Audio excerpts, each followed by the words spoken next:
পুরো বাড়িতে এখন পুরো ছন্নছাড় অবস্থা।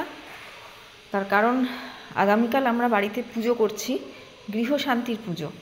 আমরা দুজনেই শান্তির প্রতীক, তাও একটা গৃহশান্তির পুজো না করালে, মানে এখানে আসার পর থেকে একবারও কোনো পুজো টুজো করা হয়নি, তাই কালকে আমরা এখানে সত্যনারায়ণ পুজো করব।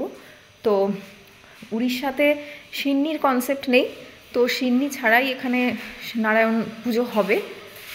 তো আমাদের এখন 2 দিন ধরে আমাদের একটু চাপ পড়ে গেছে, আমরা ঘর দোর গুছোচ্ছি। তারপর কালকে কিছু গেস্টদেরকে নেমন্তন্ন করা হয়েছে। ওই যে ফ্রিজের মধ্যে আমদই রেখেছি, এখানে কোল্ড ড্রিঙ্কস আনা আছে। হ্যাঁ, না শুধু আমদই আর কোল্ড ড্রিঙ্কস নয়, একটা লাঞ্চ প্যাকেট থাকবে। আর যখন গেস্টরা আসবেন তখন তাদেরকে কিছু ওয়েলকাম ড্রিঙ্ক আর কিছু মিষ্টি, দই এই দিয়ে তাদেরকে একটু আপ্যায়ন করব। তো যাই হোক, নতুন পর্দা কিনেছি এইখানে, এই ঘরের জানলায়, এই ঘরের 2টো, আর দরজার পর্দাগুলো এখনও লাগানো হয়নি। রাত 8টার সময় আমরা বেরোবো। এই যে আমি হেনা করেছি অসময়ে, এখনও আমার চুল শুকোয়নি। এবার যেটা বলছিলাম, রাত্রি 8টার সময় আমরা ফুল অর্ডার করেছি, রাত্রি 8টার সময় আমাদেরকে ফুলওয়ালা যেতে বলেছে। তারপর মিষ্টির অর্ডার করেছি, সেটা ওই রাত্রিবেলাতেই ডেলিভারি নিয়ে রাখতে হবে আজকে। তারপর যতটা সম্ভব পুরোটাই প্রায় 99%ই রেডি করে রাখতে হবে, ফুল টুল দিয়ে ঘর টর সাজানো যা করার। হ্যাঁ, প্রচুর যাচ্ছে লাস্ট 2-3 দিন ধরে, ওই লাস্ট মোমেন্টে ঘর গোছাতে বসলে যা হয় আর কি।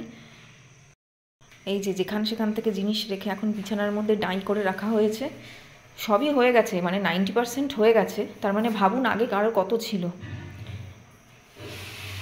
এখানে এখন রান্নাঘরটা এখন সাবান, কিছুক্ষণ আগে তো শুনলাম হারপিক দিয়ে পরিষ্কার করা হয়েছে, এখন আবার সার্ফের জল।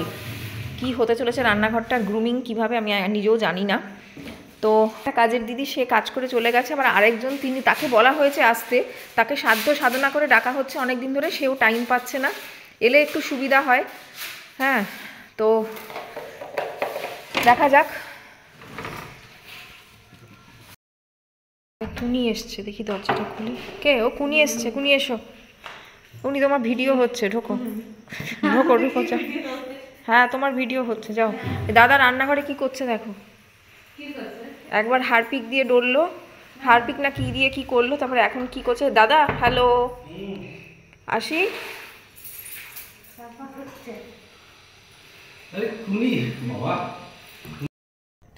এখন ঘড়িতে বাজে রাত 11:15। তো আমাদের ঘরঘর গুছানো বা সাজানো অলমোস্ট শেষ। তো এবার খাওয়া দাওয়া করবো, খাওয়া দাওয়া করে এবার শুতে যাব। কালকে অনেক সকালে উঠে অনেক কাজ, অনেক পরিশ্রম, আর কি ঠান্ডা। আমি বাইরে বেরিয়ে এখানটা আমি দাঁড়িয়ে ভিডিও করতে পারছি না, এত ঠান্ডা এখানটা।